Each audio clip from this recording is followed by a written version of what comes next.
तो दोस्तों आज की वीडियो में हम जानेंगे कैसे हुआ था भगवान श्री कृष्ण का जन्म। तो चलिए कहानी को आरंभ करते हैं। जैसा कि हम सब जानते हैं भगवान कृष्ण बहुत ही चंचल और नटखट हैं। भाद्रपद कृष्ण अष्टमी को श्री कृष्ण जन्माष्टमी कहते हैं क्योंकि यह दिन भगवान श्री कृष्ण का जन्म दिवस माना जाता है।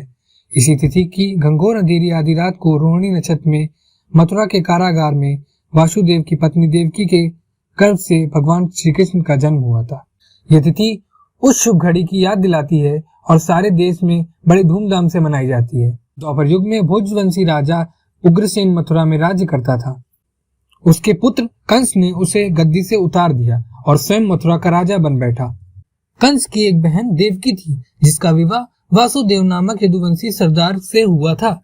एक समय कंस अपनी बहन देवकी को उसकी ससुराल पहुंचाने जा रहा था। रास्ते में आकाशवाणी हुई, हे कंस, जिस देवकी को तू बड़े प्रेम से ले जा रहा है उसी में तेरा काल बसता है। इसी के गर्भ से उत्पन्न होकर बालक तेरा वध करेगा। ये सुनकर कंस वासुदेव को मारने के लिए उद्यत हुआ। वासुदेव देवकी के एक एक करके 7 बच्चे हुए और 7 को जन्म लेते ही कंस ने मार डाला। अब 8वां बच्चा होने वाला था। कारागार में अब उन पर कड़े पहरे बैठा दिए गए। उसी समय नंद की पत्नी यशोदा को भी एक बच्चा होने वाला था। उन्होंने वासुदेव देवकी के दुखी जीवन को देख 8वें बच्चे की रक्षा करने का उपाय रचा।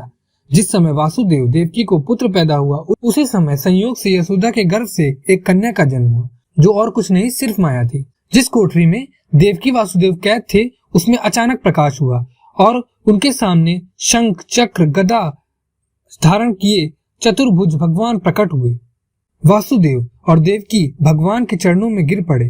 तब भगवान ने उनसे कहा, अब मैं पुनः नवजात शिशु का रूप धारण कर लेता हूँ। तुम मुझे इसी समय अपने मित्र नंद जी के घर वृंदावन में भेजाओ और उनके यहाँ जो कन्या जन्मी है उसे लाकर कंस के हवाले कर दो। इस समय वातावरण अनुकूल नहीं है, फिर भी तुम चिंता न करो, जागते हुए पहरेदार सो जाएंगे। कारागार का फाटक अपने आप खुल जाएगा और उफनती अथाह यमुना तुमको पार जाने का मार्ग देगी। उसी समय वासुदेव नवजात शिशु रूप श्री कृष्ण को सूप में रखकर कारागृह से निकल पड़े और अथाह यमुना को पार कर नंद जी के घर पहुंचे। वहां उन्होंने नवजात शिशु को यशोदा के साथ सुला दिया और कन्या को लेकर मथुरा आ गए। कारागृह के फाटक पूर्वत बंद हो गए।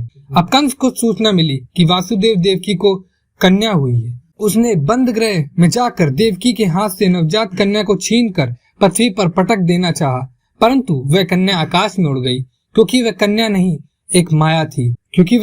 माया थी। और उसने कहा, अरे मूर्ख, मुझे मारने से क्या होगा?